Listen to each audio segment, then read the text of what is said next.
భోజనానికి టోకెన్ ఉంటుందా, మనీ చెల్లించాలా అని అడుగుతున్నారు సిరిసిల్ల నుండి సిద్ధుల రవి గారు. సిద్ధుల రవణ, భోజనానికి 100% టోకెన్ ఉంటుంది. మీరు ఒక్కొక్క 100 మందికి ఒక్కొక్క టీం లీడర్ ఉంటాడు. అందులో ప్రతి 20 మందికి ఒక హెల్పర్ ఉంటాడు. ఆ హెల్పరు భోజనానికి ముందే మీకు టోకెన్ ఇష్యూ చేస్తాడు. ఆ ఇష్యూ చేస్తే ఆ క్యాటరింగ్ చేసే వాళ్ళు, ఆ ఫుడ్ వడ్డించే వాళ్ళు ఆ టోకెన్స్ కలెక్ట్ చేస్తారు. వాటిని కౌంట్ చేసే మనం మనీ పే చేస్తాము. టోకెన్స్ ఇస్తారు. అయితే ఆ టోకెన్కి డబ్బులు మీరు ఇవ్వాలి అని, ఏ పూటకా పూట డబ్బులు ఇవ్వాలనేది లేదు. ఒకటి, మనం పాల్గొనే వాళ్ళం తలా కొంత డబ్బు వేసుకుందాము. రెండోది, మన సంఘ సభ్యులు వాళ్ళ తోచిన సహాయాన్ని వాళ్ళు మనకు అందిస్తారు. అలాగే కొంతమంది సహాయకులను కూడా మనము వాళ్ళ సహాయం కూడా తీసుకుందాము.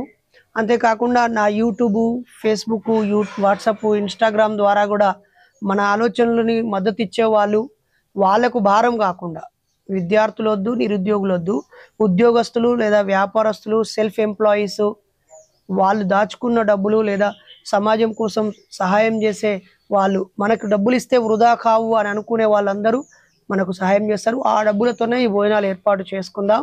కానీ టోకెన్ గ్యారంటీ, తప్పనిసరిగా ఐడి కార్డు ఉన్న వాళ్ళకే భోజనం పెడతారు, టోకెన్ తీసుకొని భోజనం పెడతారు.